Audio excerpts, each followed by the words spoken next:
নমস্কার, আরও একবার আপনাদের স্বাগত জানাচ্ছি আমাদের এই চ্যানেল @মানসী 2024। ছি, লজ্জা লজ্জা, এক ঘর লোকের সামনে একেবারে পুরো মাথাটা হেট করে দিল। কি মনে পড়ছে? এই জাতীয় কথার সম্মুখীনে কিন্তু আমরা কম বেশি প্রত্যেকেই হয়েছি। হ্যাঁ, অভিভাবক শ্রেণী, মা বাবার কাছ থেকে আমরা তো শেখাইনি। কি করে বললো বাড়ি ভর্তি লোকের সামনে এইসব সমস্ত কথাগুলো? ছি ছি ছি, কি লজ্জা, একেবারে মাথাটা হেট করে দিল। একটা গল্প বলি।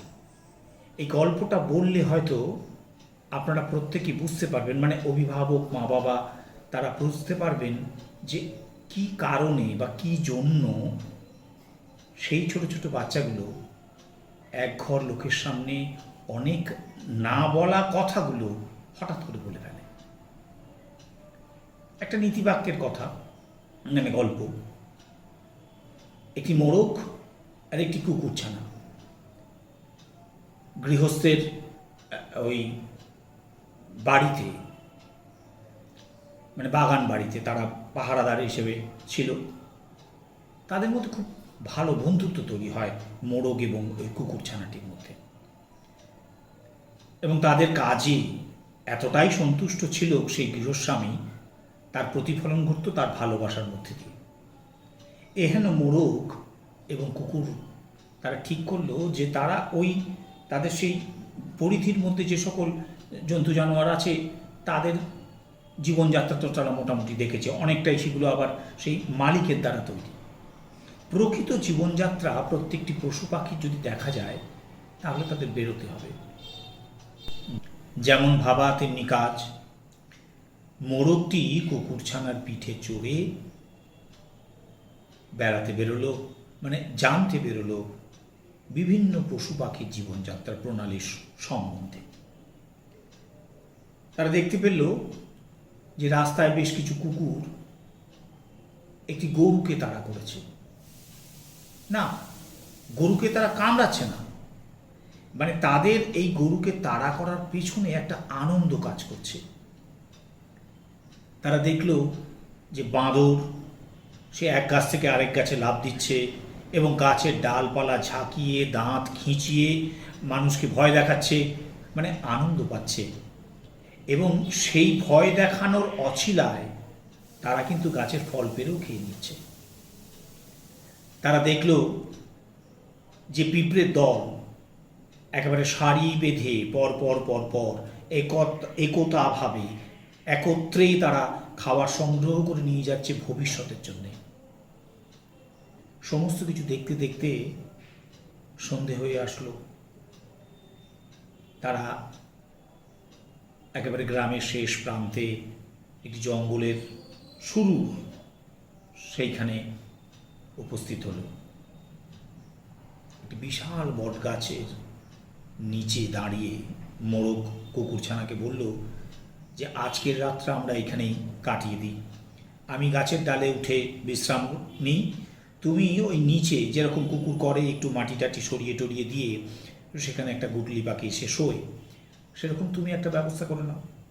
বিশাল বড় গাছ, বট গাছ, সেখানে তারা গাছের ডালে মোরগ এবং নিচে কুকুরছানা ঘুমিয়ে পড়ল। ভোর হতেই স্বভাব সিদ্ধবশত মোরগটি ডেকে উঠল। বনের শেষ প্রান্ত, তার অনতি দূরেই কিন্তু শিয়ালের বাস। শিয়াল মোরগের ডাক শুনেই সঙ্গে সঙ্গে ভাবলো, ব্যাস আজকের দিনের ব্রেকফাস্টটা আমার রেডি। সে তাড়াতাড়ি সেই গাছের নিচে আসলো এবং মোরগছানাকে ডেকে বলল যে তোমার কণ্ঠটি বড় সুমধুর, আমার ইচ্ছে করছে তোমাকে এক্ষুনি আলিঙ্গন করি এবং তোমার কণ্ঠের সুমধুর গান আমি বারবার শ্রবণ করি। মোরগটি কিন্তু বিপদের গন্ধ পেয়েছিল, কারণ সে এই যে সারাদিন ধরে বিভিন্ন জাতি প্রজাতির যে সকল জন্তু জানোয়ার তাদের জীবনযাত্রা প্রণালীর সম্বন্ধে সে জানতে জানতে সে বুঝতে পেরেছিল ধূর্ততা, সে বুঝতে পেরেছিল ভালোবাসা, সে বুঝতে পেরেছিল দুষ্টুমি, এবং সে আগের থেকেই জানতো যে হিংস্র জন্তু জানোয়াররা কীভাবে অন্যান্য জন্তু জানোয়ারদের মেরে খায়। ফলে সঙ্গে সঙ্গে তার একটা বুদ্ধি উপায় সে বের করলো। সে বলল, দেখো, আমার নিচে একটা দরজা আছে, সেই দরজায় পাহারাদার বসে আছে। সেই পাহারাদারকে যদি তুমি তাড়িয়ে দাও, তাহলে আমি অনায়াসেই তোমাকে আলিঙ্গন করে আমার সুমধুর কণ্ঠে গান শোনাতে পারি। এই কথা শুনে ধূর্ত শিয়াল সে তো একটু হক চুকিয়ে গেল, যে গাছের নিচে দরজা, তাও সে খুঁজতে বেরোলো যে দরজাটা কোথায় এবং কে সেই পাহারাদার। ফলে সে যখন গাছটাকে ঘুরে উল্টো দিকে আসলো, তখন দেখলো কুকুর শুয়ে আছে, এবং স্বভাবসিদ্ধভাবেই কুকুর কিন্তু শিয়ালকে দেখে তার ঘেউ ঘেউ শুরু করে দিল, মানে তাকে আক্রমণ করলো, এবং শিয়াল প্রাণ ভয়ে সেখান থেকে দৌড়ে পালিয়ে গেল। মোরগ বেঁচে গেল সেই যাত্রায়। গল্পটি বলার উদ্দেশ্য হচ্ছে এই, আমরা আমাদের সন্তানকে যদি পরিবেশের সঙ্গে মিশতে না দিই, পরিবেশের প্রত্যেকের সঙ্গে কে কীভাবে কথা বলে, কিভাবে চলাফেরা করে, কোন কথা কোন জায়গায় বলে, সেইগুলো যদি না জানতে পারে, সেই সন্তানটি হয়তো হুট করে এমন কোনো কথা এমন কোনো জায়গায় বলে ফেলবে, সেটা হয়তো তখন ওই লজ্জা মাথা হেট হয়ে গেল, মাথা কাটা গেল, এই ধরনের চিন্তা মনে আসবে।